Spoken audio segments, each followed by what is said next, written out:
What up and welcome to a Car Cleaning Guru Quickie, where I'll be running you through my various detailing product storage solutions to hopefully inspire you to either take charge of or fine tune your own.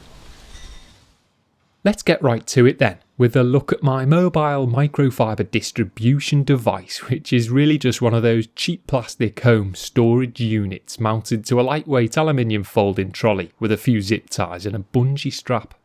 Still, it provides a convenient way for me to wheel my towels, pads and mitts around in style. A mobile tool chest will be a more robust option and one you wouldn't have to bodge together yourself. However, I've found their internal layouts aren't particularly conducive to the storage of soft detailing gear, plus they can be quite bulky, whereas these units are cheap to replace if they get damaged, relatively slim and have that translucent look which I think works well for this application. Behind door number 1 then, you'll find mostly a selection of microfiber towels. While the more generic looking grey smart towels at the front can technically be used for anything, I generally reserve them for interior detailing duties only. The plush yellow twin nap towels on the other hand are used to remove polish residue from paintwork, and the blue shag pile ones underneath only really come out for final buffing of waxes and sealants.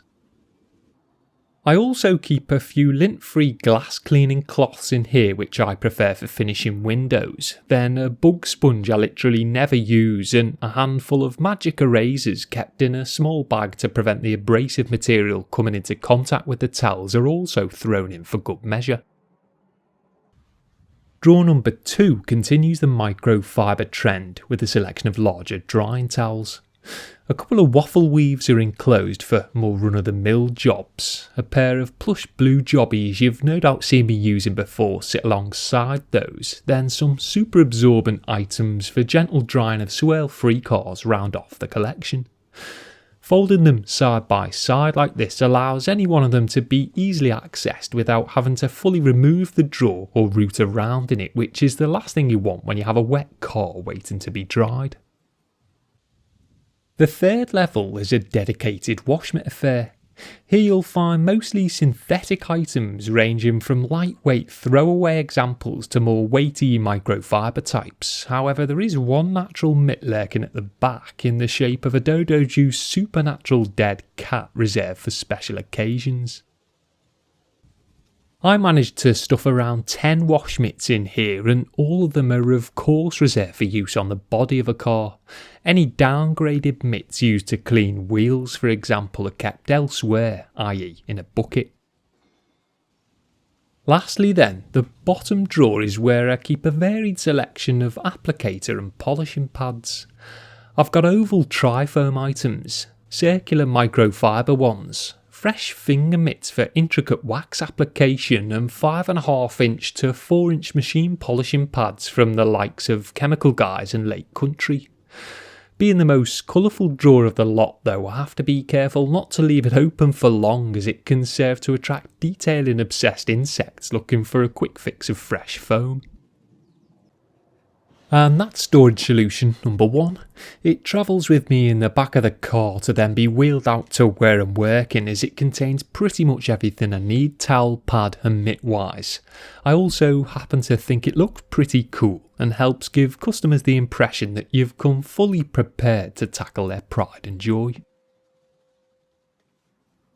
Moving on from trolley dollies then, we have my sturdy little 18-inch open mouth Tool Tote, which despite being designed to store greasy spanners works just as well for transporting fragrance sprayers instead.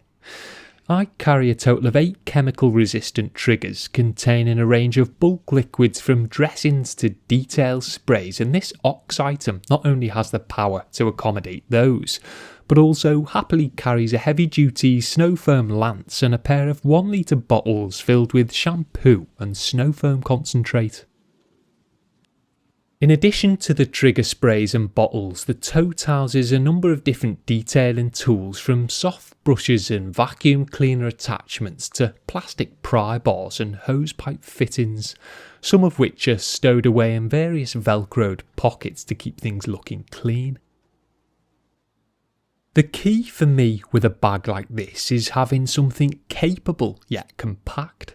Working out of the car, space is obviously at a premium, but I also need to ensure I've got everything I need to hand, and a tool tote of this particular size seems to work perfectly for me.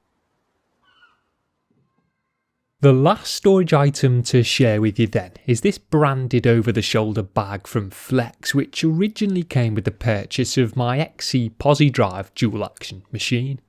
Instead of plonking that in there though, I decided to fill it with miscellaneous polishes, protectants and various other detailing product overspill that didn't have a proper home elsewhere. The bag is roughly split into 3 separate compartments, with the central one holding mostly bottled goods like polishing compounds, all-in-one products and various protectants, and the opposing 2 ends housing random bits and bobs including nitrile gloves, clay towels, funnels for decanting, plastic bags for covering engine bay components and even some industrial blades for backup when I'm working in rough areas like Birkenhead. And while it might not appear as tidy as the previous 2 storage solutions, everything still pretty much has its place, and because it's covered, once zipped shut the chaos is fully enclosed. I am debating getting a second tool tote to offload this lot into, but it's nice to have certain things under cover since I do get caught in the rain every now and again, but I guess a quick test run using the existing bag will help me to decide whether to double up or not. And that's pretty much it. What you've seen here obviously isn't all the gear I own, but instead a decent cross section of it, which represents the type of thing I use day to day. Links to as many of the items featured I could find are listed in the description below should you feel inspired to spend, but don't get too carried away before you do some research of your own, as what works for me may not necessarily work for you.